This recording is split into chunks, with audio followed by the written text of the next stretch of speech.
محمد رسول اللہ صلی اللہ علیہ وسلم روزہ نماز صرف سکھانے کے لیے نہیں آئے تھے. یہ بات یاد رکھنی کہ صرف روزہ نماز سکھانے کے لیے نہیں آئے تھے. اللہ کے رسول علیہ السلام هو الذي ارسل رسوله بالهدى ودين الحق ليظهره على الدين كله ولو كره المشركون.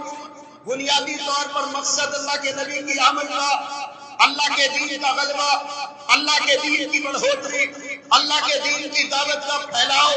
اصل مقصد یہ تھا. ساری زندگی اس پر محنت کرتے رہے. نمازیں پڑھی اللہ کے قرب کے لیے، اللہ کا حکم تھا. روزے رکھے اللہ کے قرب کے لیے کہ مضبوطی حاصل ہوگی، ایمان مضبوط ترین ہوتا چلا جائے گا. اصل مقصد کیا ہے؟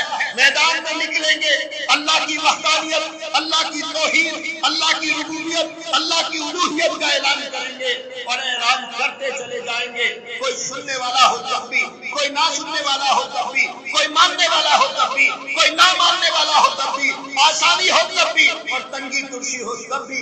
اللہ کے نبی صلی اللہ علیہ وسلم یہ عزم حوصلہ لے کر میدان میں نکلے تھے. یہ وہ ذمہ داری تھی جو اللہ کے نبی علیہ السلام کو اللہ کی طرف سے تفویض کی گئی تھی. آج بتائیے واللہ ہمارے پاس ہماری ترجیحات میں سب سے پیچھے میرے محترم بھائیوں یہ کام موجود ہے یا نہیں؟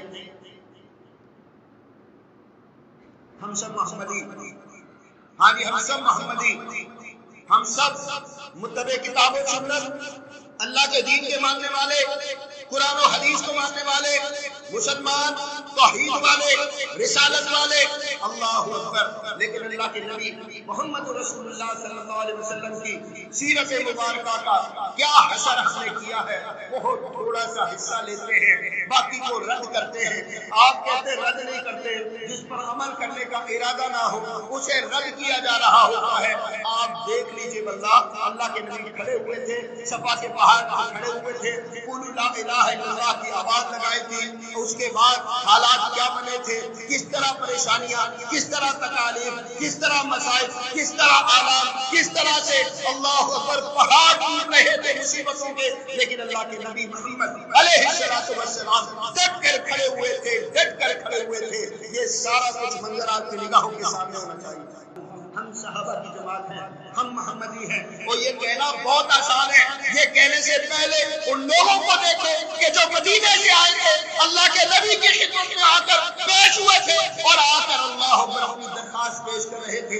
اللہ کے نبی دیکھتے ہیں ہم کبھی بلال کو پٹتے ہوئے، کبھی آل یاسر کو تکالیف میں مبتلا ہوئے، کبھی آپ کے ساتھ پریشانیوں میں کا سلسلہ.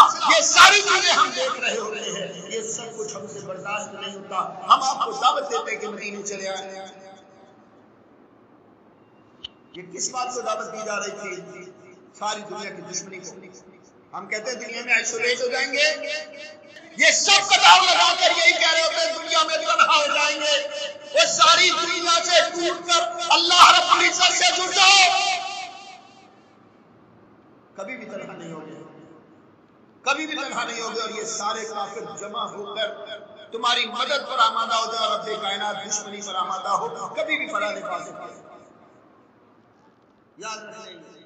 قل إن كنتم تحبون الله فاتبعوني